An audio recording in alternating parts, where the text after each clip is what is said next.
So all of the things you're gonna need to feed your sourdough starter are a basic kitchen scale, obviously your sourdough starter that's going to need to be fed, filtered water at room temperature, unbleached all-purpose flour, and some sort of mixing device. Suggested ratio for feeding a sourdough starter is a 1:1:1 ratio, which means equal parts water, starter, and flour. So I go with 50 grams to 50 grams to 50 grams. So then the first thing I'm going to do is take an empty jar, which isn't necessary. You can always just remove the necessary amount from your existing jar, but I'm lucky enough to have an extra jar, so I just use that because it's easier. Step one is to zero out your scale so that the weight of the jar is not included in the total weight of the feed.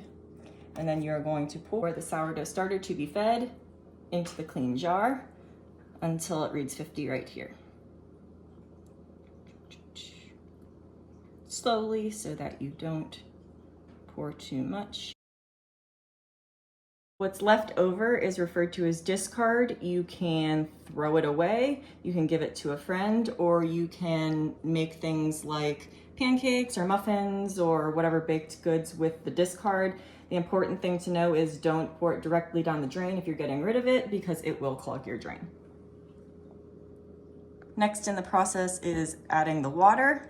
So first thing you're gonna do is zero your scale again and add equal parts water as we did the sourdough starter. This one you pour very slow because it's easier to go over with the liquid.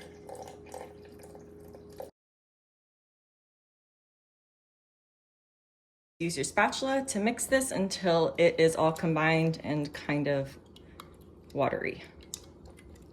Next, we're going to add the flour. Remember, equal parts as we did starter and water. So we're gonna place our jar back on the scale and make sure it's zeroed out.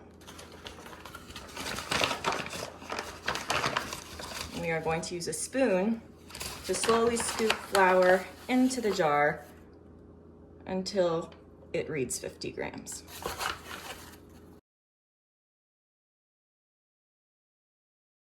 Now we're gonna mix everything together, get everything incorporated. It's okay if it's just a little lumpy, but try to get it mixed as well as possible so it looks kind of like a thick pancake batter.